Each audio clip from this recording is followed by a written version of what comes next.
जय हिंद साथियों, मैं रोहित स्टडी नॉलेज 86 चैनल में आपका स्वागत करता हूं। आज हमारा टॉपिक है धातु कर्म या मेटलर्जी। इस टॉपिक से संबंधित सारी महत्वपूर्ण जानकारियां और प्रीवियस ईयर में आए हुए समस्त क्वेश्चन और एनसीईआरटी में इसके बारे में जो भी थ्योरी और कॉन्सेप्ट दिए हैं, हम सभी को डिटेल से और अच्छे से समझेंगे। देखिए, यदि मैं सिर्फ इससे संबंधित आपको प्रश्न करवाता हूं जो प्रीवियस ईयर में पूछे गए हैं, तो आप कुछ नया नहीं सीख पाएंगे। इसलिए पहले मैं आपको थ्योरी और कॉन्सेप्ट अच्छे से पढ़ाऊंगा और उसके बाद हम इस टॉपिक से रिलेटेड प्रीवियस ईयर एग्जाम में आए हुए समस्त प्रश्नों को हल करेंगे और क्या नए संभावित प्रश्न बन सकते हैं, हम यह भी देखेंगे। देखिए, मेरी एक ईमानदार कोशिश यह है कि आप जो भी इस वीडियो को पूरा और अंत तक देखें, तो उसके बाद उसे मेटलर्जी या धातु कर्म से संबंधित प्रीवियस ईयर में आए हुए सारे प्रश्न को वह स्वयं ही सॉल्व कर सके और यदि कुछ नए संभावित प्रश्न इससे और बनते हैं तो वह उन्हें भी आसानी से सॉल्व कर सके। तो चलिए वीडियो को शुरू करते हैं। यदि आपको वीडियो पसंद आए तो चैनल को लाइक कीजिए, सब्सक्राइब कीजिए और शेयर कीजिए। तो चलिए शुरू करते हैं। सबसे पहले हम देखेंगे कि मेटलर्जी क्या है, व्हाट इज मेटलर्जी या धातु कर्म क्या होता है। तो इसके नाम में ही छुपा है धातु प्लस कर्म, अर्थात धातु को प्राप्त करने के लिए कर्म करना या कार्य करना धातु कर्म या मेटलर्जी के नाम से जाना जाता है। अब इसको सरल शब्दों में हम समझें, धातु कर्म क्या है, तो खनिज अयस्कों से धातुओं को निकालने के लिए या उत्पादन करने के लिए विभिन्न प्रकार की भौतिक और रासायनिक विधियों का या प्रोसेस का प्रयोग किया जाता है। इन्हें सामूहिक रूप से धातु कर्म या मेटलर्जी के नाम से जाना जाता है। अब हम जानेंगे ये खनिज क्या होते हैं और अयस्क क्या होते हैं। देखिए, हम सबसे पहले एक एक टर्म या इसमें यूज हुए एक एक शब्द को बहुत ही अच्छे से और डिटेल में समझेंगे, क्योंकि इनकी परिभाषा से भी प्रीवियस ईयर में प्रश्न पूछे गए हैं। तो हमें एक एक टर्म को भी बहुत अच्छे से समझना है। तो हम समझेंगे खनिज क्या होता है और अयस्क क्या होता है। खनिज क्या होता है, तो धातुओं के यौगिक खनिज कहलाते हैं, चाहे वह मैन मेड हो या अर्थात मनुष्यों द्वारा बनाए गए हों या प्रकृति या नेचर में पाए जाते हों। जैसे NaCl एक खनिज है, सोडियम क्लोराइड या इसे हम नमक के नाम से भी जानते हैं। Al2O3 भी एक खनिज है। NaOH सोडियम हाइड्रोक्साइड भी एक खनिज है। लेकिन ये खनिज की स्टैंडर्ड परिभाषा नहीं है। तो खनिज की स्टैंडर्ड परिभाषा क्या होगी? खनिज वह पदार्थ है जिसका एक निश्चित रासायनिक संगठन होता है और एक निश्चित आंतरिक परमाणु विन्यास होता है और जो प्रकृति या नेचर में पाया जाता है, वह खनिज कहलाता है। अब देखिए, खनिज या मिनरल या मिनरोलॉजी के ऊपर एक पूरी बुक है या ये बहुत बड़ा सब्जेक्ट है, आप इससे PhD भी कर सकते हैं। तो हमें केवल उतना ही इसके बारे में जानना है जितना एग्जाम पॉइंट ऑफ व्यू से इंपॉर्टेंट हो। आगे मैं आपको मिनरल्स या खनिज के बारे में बहुत सी चीजें ऐसी बताऊंगा जो एग्जाम पॉइंट ऑफ व्यू से बहुत इंपॉर्टेंट है। तो चलिए आगे बढ़ते हैं। अब अयस्क क्या है? अयस्क क्या है, तो एक्चुअल में अयस्क खनिज ही है। तो फिर ये एक अलग से टर्म क्यों है अयस्क? तो अयस्क या ओर्स ये कि जिस खनिज में धातुओं का पर्याप्त प्रतिशत है और जिससे धातुओं को सरलता से एवं सस्ते में प्राप्त किया जा सके, उसे हम अयस्क कहते हैं या ओर्स कहते हैं। तो आपको ये ध्यान रखना है कि सभी अयस्क खनिज होते हैं, लेकिन जरूरी नहीं कि सभी खनिज अयस्क हों। इसलिए यह एक अलग से टर्म दी गई है, अयस्क या ओर। तो हमने क्या देखा? मेटलर्जी या धातु कर्म क्या होता है, फिर खनिज या मिनरल क्या होता है। खनिज प्रकृति में पाया जाने वाला वह पदार्थ है जिसका एक निश्चित रासायनिक संगठन होता है और निश्चित आंतरिक परमाणु विन्यास होता है। अयस्क क्या होता है? जिस खनिज में धातुओं का पर्याप्त प्रतिशत हो और जिसे धातुओं से सरलता से एवं सस्ते में प्राप्त किया जा सके, ऐसे खनिज अयस्क कहलाते हैं। सभी अयस्क खनिज हैं, लेकिन सभी खनिज अयस्क नहीं होते। अब हम जानते हैं कि प्रकृति में या नेचर में धातुएं या तो शुद्ध रूप में पाई जाती हैं, स्वतंत्र अवस्था में पाई जाती हैं, जैसे गोल्ड, सोना, प्लेटिनम, या विभिन्न प्रकार की अशुद्धियों या इम्प्योरिटीज के साथ पाई जाती है। तो पृथ्वी से निकाले गए अयस्कों या खनिजों में रेत, मिट्टी आदि जैसी अशुद्धियां होती हैं, इन अशुद्धियों को गैंग मिनरल कहा जाता है। यह प्रश्न प्रीवियस ईयर एग्जाम में पूछा गया है कि खनिजों में पाई जाने वाली अशुद्धियों को, रेत मिट्टियों को किस नाम से जाना जाता है? तो इन अशुद्धियों को गैंग मिनरल के नाम से जाना जाता है। तो आपको यह याद रखना है। अब हम देखेंगे धातुओं का निष्कर्षण या धातुओं का एक्सट्रैक्शन। तो धातुओं के निकालने के मुख्य 5 स्टेप होते हैं। उसे समझने से पहले मैं आपको रिएक्टिविटी सीरीज पढ़ा चुका हूं। अगर आपने धातुओं की अभिक्रिया श्रेणी अच्छे से पढ़ी है तो आप आसानी से समझ सकते हैं कि धातुओं का निष्कर्षण कैसे किया जाता है। कुछ धातुएं प्रकृति में स्वतंत्र अवस्था में पाई जाती हैं, कुछ धातुएं यौगिक के रूप में पाई जाती हैं।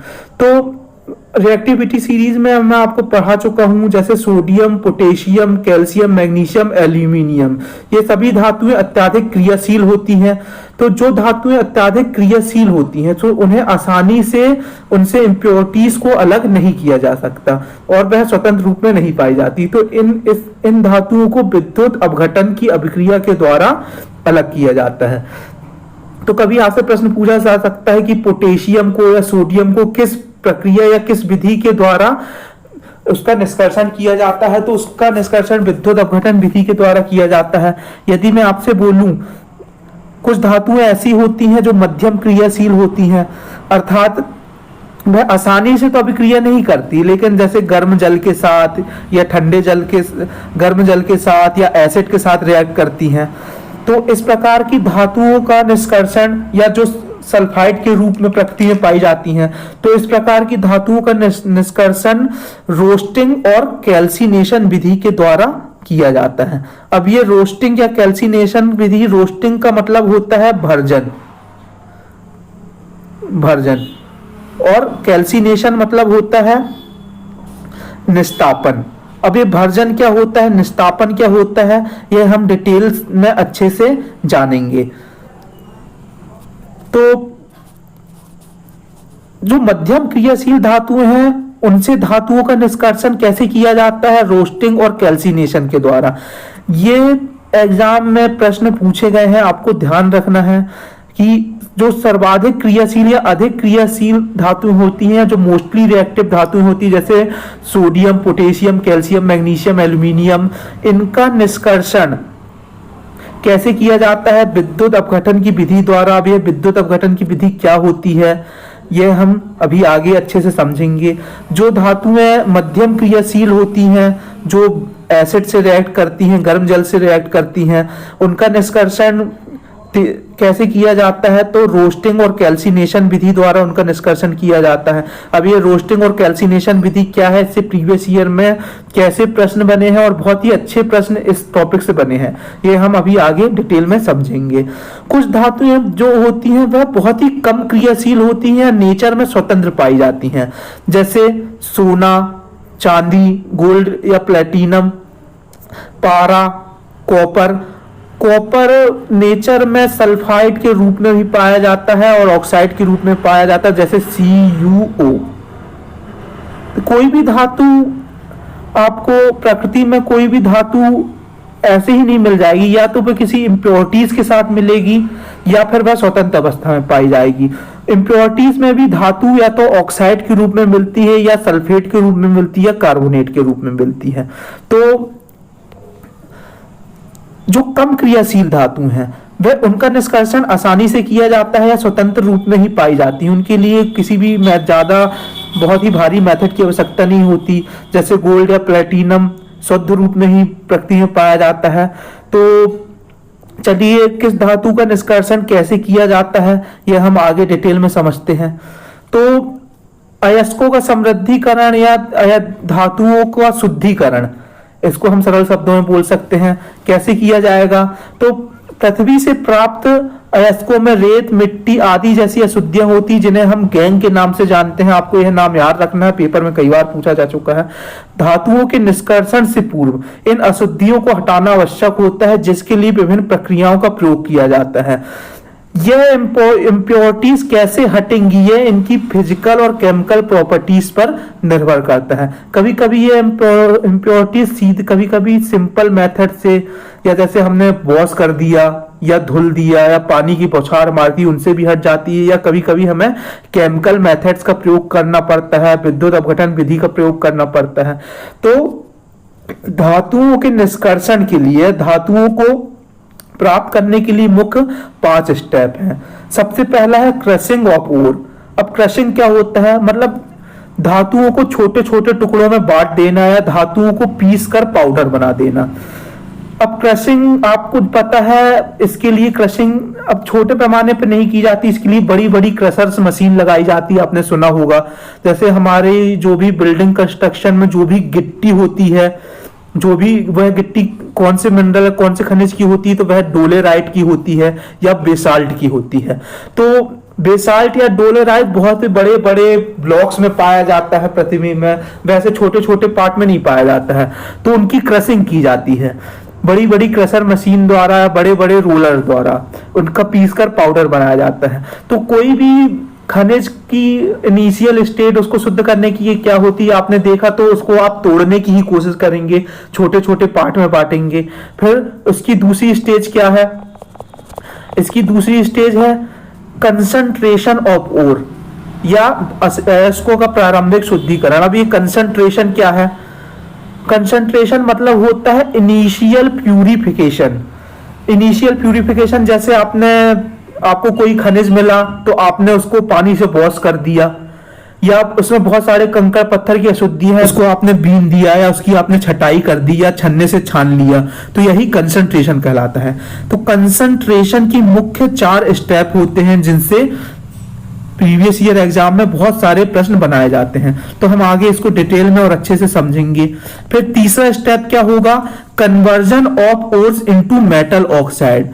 आपने क्रशिंग की, छोटे छोटे भागों में मेटल्स को बांटा, फिर आपने उसका कंसंट्रेशन किया, मतलब इनिशियल प्यूरिफिकेशन किया, शुद्धिकरण किया, उसको वॉश किया, उसको छाना, उसकी बिनाई की। तो इनिशियल प्यूरिफिकेशन के बाद भी आपको धातुएं प्राप्त नहीं हुई। इसके बाद हम क्या करेंगे, conversion of ore into metal oxide. धातुओं को, मतलब जो भी हमें खनिज प्राप्त हुआ है इनिशियल प्यूरिफिकेशन करने के बाद, जो भी धातु प्राप्त हुई, तो प्योर धातु नहीं है, हम इसे मेटल ऑक्साइड में बदलेंगे। कन्वर्जन कर अयस्कों को धातुओं के ऑक्साइड में बदलेंगे। अब हमें 5th स्टेप में क्या करना है, अब हमें मेटल ऑक्साइड तो चाहिए नहीं, मेटल चाहिए, तो रिडक्शन ऑफ मेटल ऑक्साइड, मतलब ऑक्सीजन को हटाना, धातुओं से ऑक्सीजन को हटाना ही रिडक्शन कहलाता है। अब रिडक्शन और ऑक्सीडेशन की प्रक्रिया क्या होती है, हम आगे डिटेल में समझेंगे। फिर मेटल से ऑक्साइड को हटाने के बाद हमें मेटल प्राप्त होगा, लेकिन अभी भी मेटल में 90% ही रिकवरी है। अगर आपको 99.99% मेटल प्राप्त करना है तो आपको क्या करना पड़ेगा, आपको 5th स्टेप अपनाना पड़ेगा, प्यूरिफिकेशन और रिफाइनिंग, अयस्कों का परिष्करण। इसमें क्या किया जाता है, इसमें इलेक्ट्रोलिसिस की प्रोसेस की जाती है, विद्युत अपघटन की प्रोसेस की जाती है, आसवन की प्रक्रिया या डिस्टिलेशन की प्रक्रिया द्वारा धातुओं को प्योर किया जाता है, 99.99% उसकी रिकवरी प्राप्त की जाती है। तो चलिए हम इसको डिटेल में समझेंगे। सबसे पहले क्रशिंग या ग्राइंडिंग, फर्स्ट स्टेप। अब क्रशिंग या ग्राइंडिंग, इसके बारे में कोई बहुत ही खास या बहुत ही ज्यादा नहीं है, बस अयस्कों को तोड़कर उनके छोटे छोटे पार्ट करना या पाउडर बनाना क्या कहलाता है, क्रशिंग या ग्राइंडिंग कहलाती है। यह बड़े बड़े रोलर या बड़ी बड़ी क्रशर मशीन की सहायता से की जाती है। इसके बारे में और कुछ खास नहीं है। मेन हमको पढ़ना है कंसंट्रेशन ऑफ ओर, जिससे प्रीवियस ईयर में बहुत सारे प्रश्न आते हैं। तो चलिए आगे बढ़ते हैं। कंसंट्रेशन ऑफ ओर, या इसे ही हम क्या बोलते हैं, ड्रेसिंग ऑफ ओर्स। कंसंट्रेशन मतलब होता है इनिशियल प्यूरिफिकेशन या धातुओं को प्रारंभिक रूप से शुद्ध करना। इसके लिए विभिन्न प्रकार की विधियों का प्रयोग किया जाता है। पहला है ग्रेविटी सेपरेशन या हाइड्रोलिक मेथड। अब ग्रेविटी सेपरेशन या हाइड्रोलिक मेथड क्या होती है, तो ग्रेविटी सेपरेशन में अयस्क और इम्प्योरिटीज दोनों में से एक को हल्का होना चाहिए। इसमें हम एक इंक्लाइन प्लेन लेते हैं, जैसा कि आप देख रहे हैं। उसमें बहुत बीच में गड्ढे होते हैं, छोटे छोटे गड्ढे होते हैं। अब हम यहाँ से इम्प्योरिटीज प्लस अयस्क यहाँ से इसको डाला जाता है और इसमें बहुत ही तेजी से पानी की बौछार कराई जाती है। अब यदि जैसे ओर्स का घनत्व या डेंसिटी ज्यादा है तो वह इस गड्ढे में रुक जाएगा और इम्प्योरिटीज पानी के बहाव के साथ तेजी से बहकर बाहर निकल जाएगी। तो यह विधि ऐसे खनिजों या ऐसे धातु के निष्कर्षण में यूज होती है जो सल्फाइड रहित होते हैं, मतलब जिनमें जो सल्फाइड नहीं होते, जैसे क्रोमाइट, कैसिटेराइट, या आप जानते हैं कि नदियों की मिट्टियों में जैसे सोन नदी है उसमें सोने के कण पाए जाते हैं, या रेत या बालू में सैंड में सोने के कण पाए जाते हैं। तो सोने के निष्कर्षण के लिए भी ग्रेविटी सेपरेशन का प्रयोग किया जाता है, क्योंकि सोने की स्पेसिफिक ग्रेविटी 19.3 होती है। तो उसे बहुत ही आसानी से ग्रेविटी सेपरेशन की विधि का प्रयोग करके सैंड या बालू से अलग किया जा सकता है।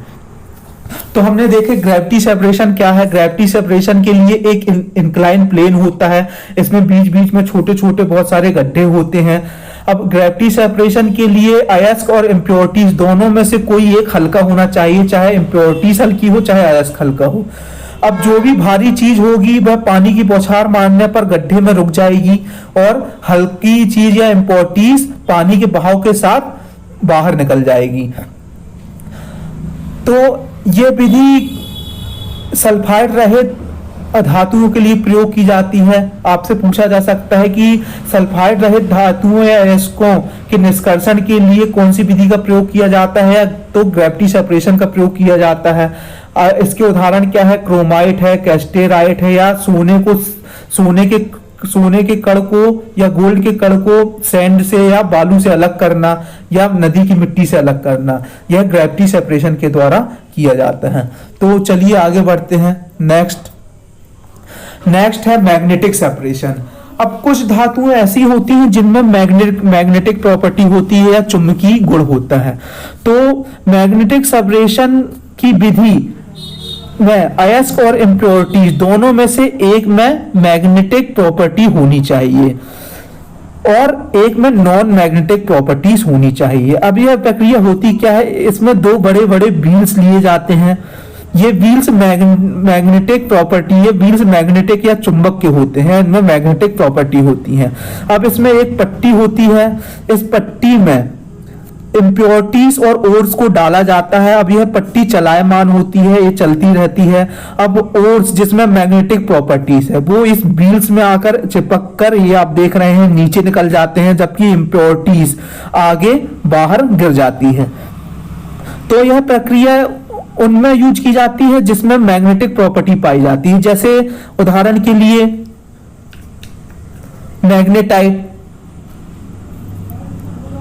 मैग्नेटाइट जो कि आयरन का ओर है, आप जानते हैं। तो मैग्नेटाइट से आयरन प्राप्त करने के लिए मैग्नेटिक प्रॉपर्टी यूज की जाती है। निकेल हो गया, इनमें भी मैग्नेटिक प्रॉपर्टी होती है। और रूटाइल से इल्मेनाइट को अलग करने के लिए भी मैग्नेटिक सेपरेशन का यूज किया जाता है। तो हमने देखा कि कंसंट्रेशन के लिए पहली मेथड देखी ग्रेविटी सेपरेशन। ग्रेविटी सेपरेशन ऐसे खनिजों के लिए या ऐसे अयस्कों के लिए प्रयोग किया जाता है जो सल्फाइड रहित होते हैं, जैसे क्रोमाइट, क्रोमियम और सोने के कणों को अलग करने के लिए। फिर हमने देखा मैग्नेटिक सेपरेशन। मैग्नेटिक सेपरेशन ऐसे खनिजों के लिए प्रयोग किया जाता है जिसमें एक में मैग्नेटिक प्रॉपर्टी होती है और एक में नॉन मैग्नेटिक प्रॉपर्टी होती है। जैसे आयरन में मैग्नेटाइट से आयरन प्राप्त करने के लिए, रूटाइल से इल्मेनाइट को प्राप्त करने के लिए, और ऐसे जितने भी खनिज जिसमें मैग्नेटिक प्रॉपर्टी होती है उसमें मैग्नेटिक सेपरेशन का प्रयोग किया जाता है। लोहे की खानों में बड़े बड़े मैग्नेटिक सेपरेटर लगाए जाते हैं लोहे के ग्रेड को बढ़ाने के लिए, आप यह भी जानते हैं, जो इसी मेथड पर आधारित होते हैं। तो चलिए आगे बढ़ते हैं। Froth flotation. फ्रोथ फ्लोटेशन मतलब कि झाग विधि, आप इसको झाग विधि भी बोल सकते हैं। अब फ्रोथ फ्लोटेशन क्या है? कई खनिज ऐसे होते हैं जिनमें ना तो ग्रेविटी सेपरेशन की मेथड काम में आती है और ना ही मैग्नेटिक रूल ही काम में आता है। तो इसमें फ्रोथ फ्लोटेशन में होता क्या है? फ्रोथ फ्लोटेशन में एक टैंक लिया जाता है, आप देख सकते हैं। इस टैंक में हम ऑयल और वाटर का मिश्रण लेते हैं, तेल और जल का मिश्रण लेते हैं। ऑयल से मेटल चिपकेगा और जल से इम्प्योरिटीज चिपकेगी। इसका मतलब क्या हुआ कि देखिए, फ्रोथ फ्लोटेशन में अयस्क और इम्प्योरिटीज में एक हाइड्रोफोबिक होना चाहिए और एक हाइड्रोफिलिक होना चाहिए। अब हाइड्रोफोबिक और हाइड्रोफिलिक क्या होता है? एक पानी से भागे या पानी से, और एक होना चाहिए जो पानी से चिपके।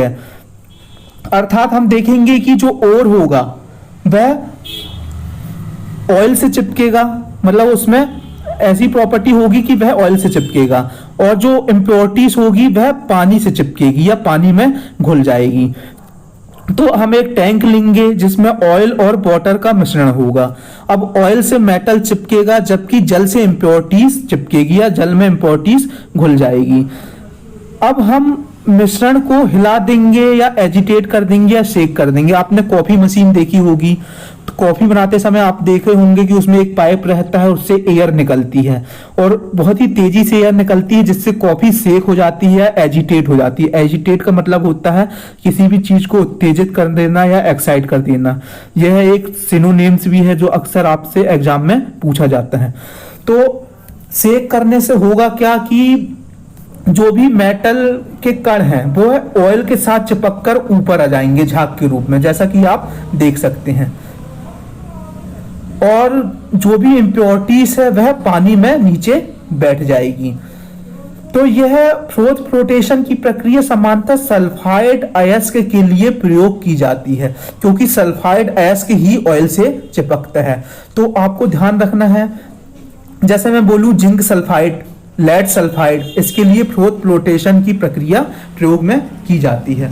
तो आपको ध्यान रखना है कि फ्रोथ फ्लोटेशन की प्रक्रिया किसके लिए प्रयोग की जाती है? यह सल्फाइड अयस्कों के लिए प्रयोग की जाती है। मैग्नेटिक सेपरेशन की प्रक्रिया मैग्नेटाइट से आयरन को निकालने के लिए, रोटाइल से इल्मेनाइट को अलग करने के लिए ऐसे अयस्कों के लिए प्रयोग की जाती है जिसमें मैग्नेटिक प्रॉपर्टी हो। जबकि ग्रेविटी सेपरेशन की प्रक्रिया ऐसे अयस्कों के लिए प्रयोग किए जाते हैं जो सल्फाइड रहित हो, जैसे क्रोमियम हो गया, सोने के कण हो गए। चलिए आगे बढ़ते हैं। अब केमिकल मेथड या लीचिंग मेथड। अब केमिकल मेथड या लीचिंग मेथड क्या होती है? इसमें एक ऐसा रासायनिक विलयन लिया जाता है जिसमें ओर घुल जाए या अयस्क घुल जाए लेकिन इम्प्योरिटीज ना घुले। केमिकल मेथड को हम लीचिंग प्रोसेस ही भी कहते हैं। मुख्यतः केमिकल मेथड या लीचिंग प्रोसेस का प्रयोग एल्यूमिनियम के निष्कर्षण में किया जाता है। आपको यह याद रखना है, यह प्रश्न पूछा जा चुका है। जैसे Al2O3 2H2O बॉक्साइड जो कि एल्यूमिनियम का ओर है, तो बॉक्साइड को हम कंसंट्रेटेड NaOH के विलयन में मिलाते हैं। अब अयस्क NaOH के विलयन में घुल जाएगा जबकि इम्प्योरिटीज नहीं घुलेगी। इसे हम बेयर्स मेथड के नाम से भी जानते हैं। अब एल्यूमिनियम के निष्कर्षण के लिए विद्युत अपघटन विधि का भी प्रयोग किया जाता है। तो हम जानते हैं हॉल हेराल्ड प्रोसेस से एल्यूमिनियम का निष्कर्षण किया जाता है, जैसे अभी हम आगे डिटेल में समझेंगे। तो केमिकल मेथड या लीचिंग प्रोसेस, कुछ ऐसे अयस्क होते हैं जिनमें ना ग्रेविटी सेपरेशन काम में आता है, ना मैग्नेटिक सेपरेशन काम में आता है और ना ही फ्रोथ फ्लोटेशन से उन्हें पृथक किया जाता है। तो इनके लिए क्या प्रयोग लाया जाता है? केमिकल मेथड या लीचिंग प्रोसेस। केमिकल मेथड या लीचिंग प्रोसेस का प्रयोग किसमें किया जाता है? मेनली इसका प्रयोग एल्यूमिनियम के निष्कर्षण में किया जाता है। जैसे बॉक्साइड को कंसंट्रेटेड NaOH के विलयन में मिलाया जाता है, जिसे बेयर्स विधि कहते हैं। एल्यूमिनियम के निष्कर्षण की एक विधि और है जिसे हॉल हेराल्ड प्रोसेस के नाम से जाना जाता है। यह एक विद्युत अपघटन मेथड है। चलिए आगे बढ़ते हैं। अब हम क्या करेंगे, तीसरे स्टेप में conversion of ores into metal oxide. हमने कंसंट्रेट ऑफ ओर किया, मतलब ओर से ऐसे इम्प्योरिटीज को हटा दिया, अभी भी हमें एकदम प्योर मेटल प्राप्त नहीं हुआ। हम अब मेटल को प्योर मेटल प्राप्त करने के लिए अयस्क को मेटल ऑक्साइड में बदलेंगे। अब अयस्क को या ओर को मेटल ऑक्साइड में बदलने के लिए दो विधियां आपको याद रखना, रोस्टिंग और कैल्सिनेशन, भर्जन और निस्तापन। अब ये भर्जन और निस्तापन या रोस्टिंग या कैल्सिनेशन क्या होता है, इसकी डेफिनेशन से ही एग्जाम में क्वेश्चन पूछे गए।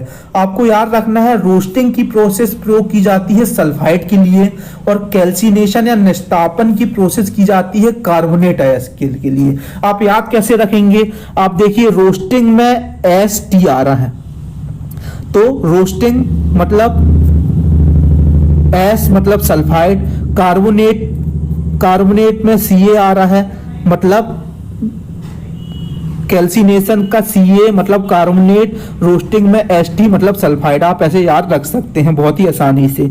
देखिए ट्रिक ऐसी हो जो उसी शब्द को रिलेट करे, हमारे दैनिक जीवन में वह शब्दों का प्रयोग हो, तभी हमारे लिए ट्रिक इंपॉर्टेंट होती है और काम में आती है। ट्रिक उल जुलूल नहीं होनी चाहिए, या मतलब बगैर कुछ भी उल जलूल ट्रिक बनाने से आपके दिमाग में और कंफ्यूजन ही क्रिएट होगा।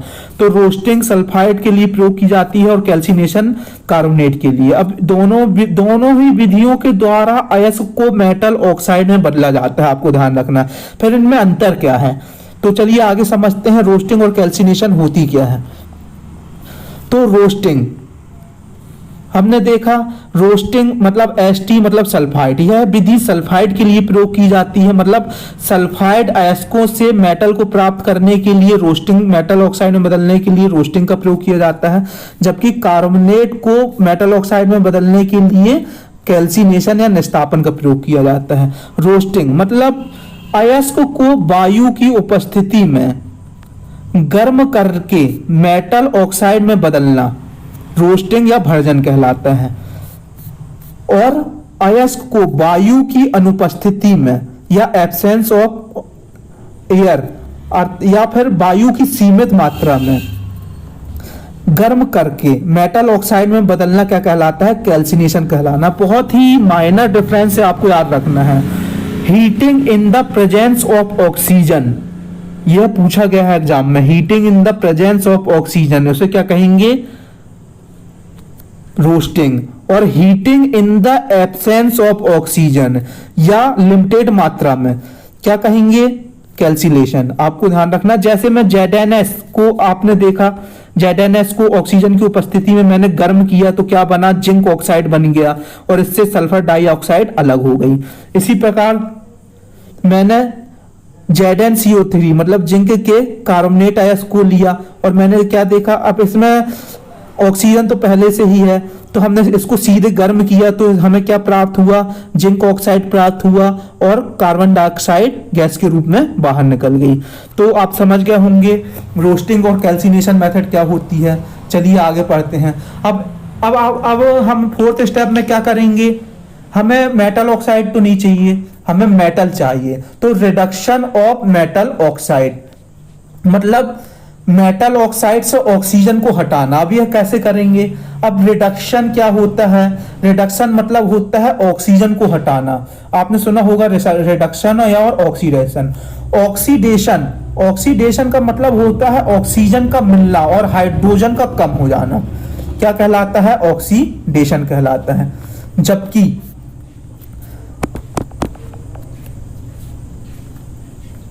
रिडक्शन क्या होगा, ऑक्सीजन का हटना या ऑक्सीजन का कम होना और हाइड्रोजन का मिल जाना रिडक्शन कहलाता है। तो रिडक्शन या अपचयन का अर्थ है धातुओं से ऑक्सीजन को हटाना। अपचयन या रिडक्शन के लिए रेड्यूसिंग एजेंट का प्रयोग किया जाता है, ये आपको बहुत ही अच्छे से देखना है।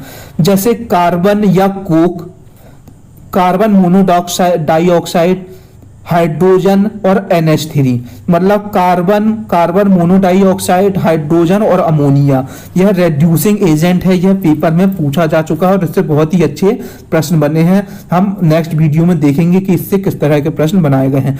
जैसे मैं लूं कॉपर ऑक्साइड, कॉपर ऑक्साइड को मैंने कार्बन या कोक के साथ प्रक्रिया करवाई या गर्म किया तो मैंने देखा कॉपर अलग हो गया और कार्बन मोनोडाइऑक्साइड गैस के रूप में बाहर निकल गई। जैसे कार्बन को मैंने कार्बन मोनोडाइऑक्साइड को लेके गर्म किया या इसकी प्रक्रिया करवाई तो मैंने देखा कॉपर अलग हो गया और CO2 बाहर निकल गई। इसी प्रकार कॉपर ऑक्साइड की यदि मैं हाइड्रोजन से अभिक्रिया करवाऊं तो जल बन जाएगा और कॉपर अलग हो जाएगा। तो आपको याद रखना है यह विधि मुख्यतः 3 मेटल कॉपर, लेड और आयरन से ऑक्सीजन को हटाने के लिए उपयुक्त है।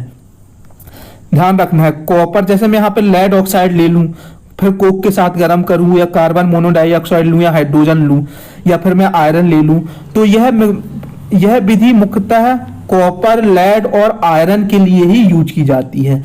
जबकि जिंक ऑक्साइड को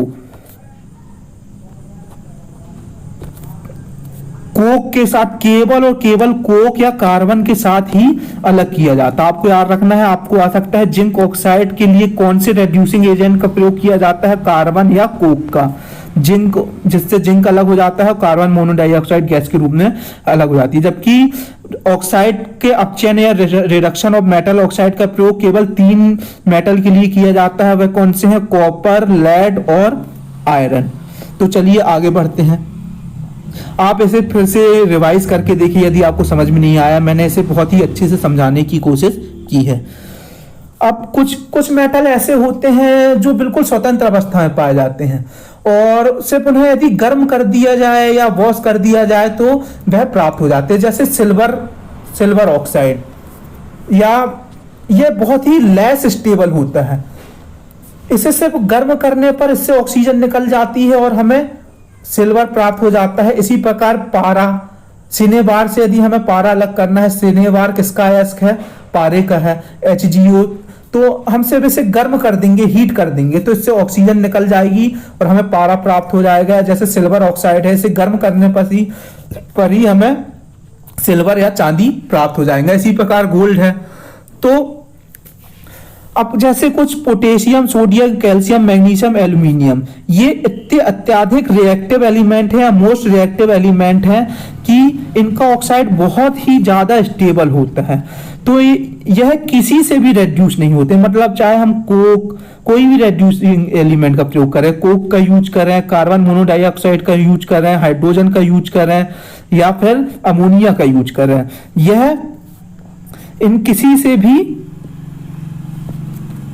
अलग नहीं होंगे। तो इनके लिए क्या है, ये इनका ऑक्सीजन के साथ बहुत ही स्ट्रॉन्ग बॉन्ड होता है। जैसे K2O, पोटेशियम, अब ऑक्सीजन नेगेटिव है और पोटेशियम पॉजिटिव है। अब मैं आपको प्लस चार्ज, माइनस चार्ज क्या होता है, क्यों होता है, कैसे होता है, सारे पहले के वीडियो में समझा चुका हूं जब मैंने आपको धातुओं के साथ अभिक्रिया या मेटल की नॉन मेटल के साथ प्रोसेस को समझाया था। तो आप मेरे पिछले वीडियो जाके देखिए। इसी प्रकार Al2O3 ये बहुत ही स्ट्रॉन्ग बॉन्ड बनाते हैं। तो इनके लिए इलेक्ट्रोलिसिस या विद्युत अपघटन विधि का प्रयोग किया जाता है। अब आपको याद रखना है ऐसे कौन से तत्व हैं जिनके लिए इलेक्ट्रोलिसिस या विद्युत अपघटन विधि का प्रयोग किया जाता है। तो barium, lithium, potassium, aluminium, magnesium, strontium, calcium और सोडियम। आप उसको कैसे याद रख सकते हैं? बालका, आलूमक सरकाना या अलमक सरकाना। बालका में barium, lithium, calcium, aluminium, magnesium, strontium, calcium और सोडियम।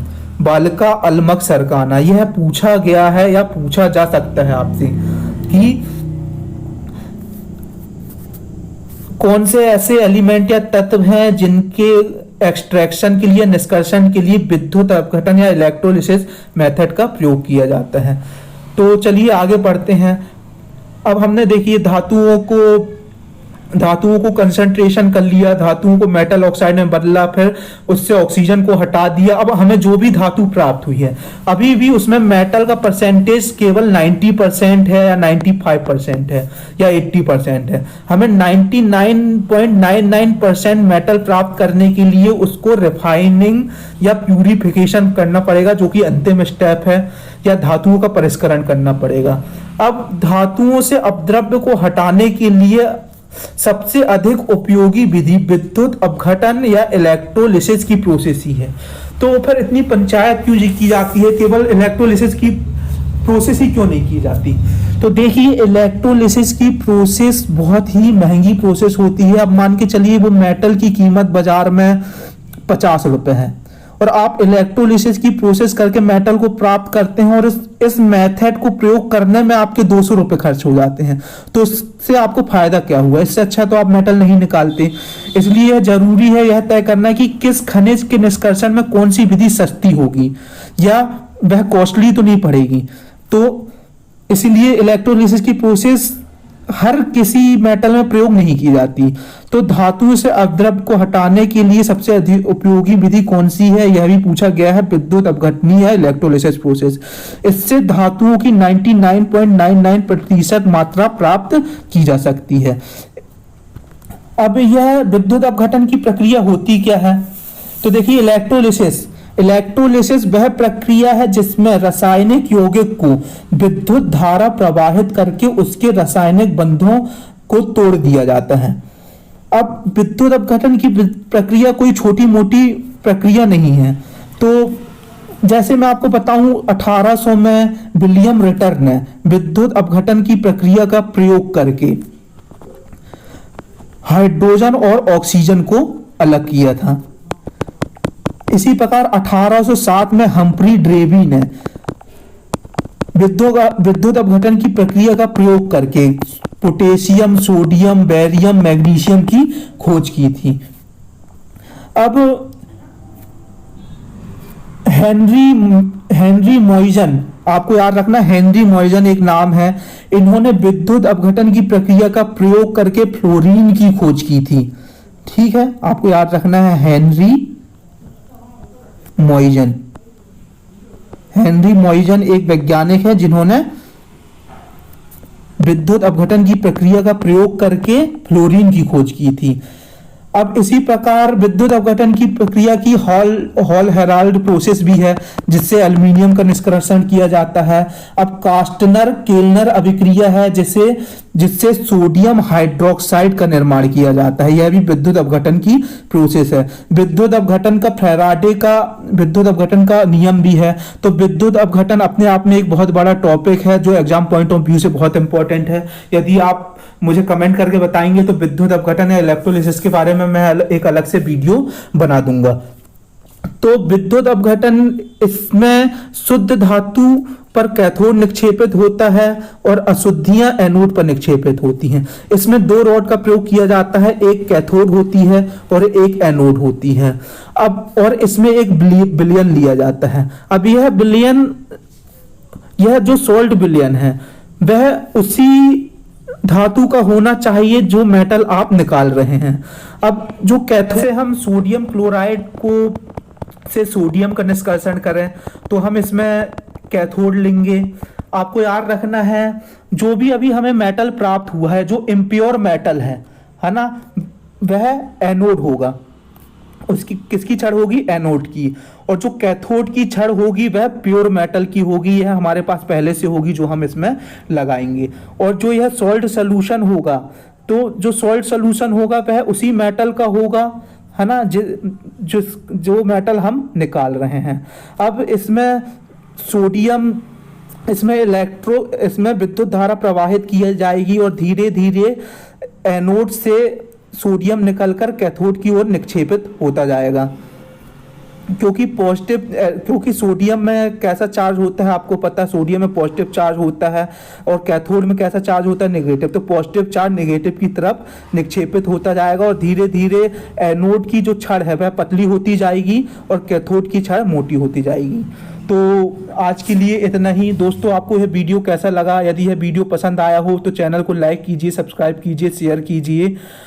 और इसके बाद हम नेक्स्ट वीडियो में मेटलर्जी से संबंधित प्रीवियस ईयर में आए हुए सारे प्रश्नों को करेंगे और साथ ही ये समझेंगे विद्युत अपघटन की प्रोसेस क्या होती है और प्रीवियस ईयर में विद्युत अपघटन या इलेक्ट्रोलिसिस से किस तरह के प्रश्न पूछे गए हैं। तो आज के लिए इतना ही, धन्यवाद। यदि वीडियो पसंद आए तो चैनल को लाइक करें, सब्सक्राइब करें, शेयर करें। Thank you.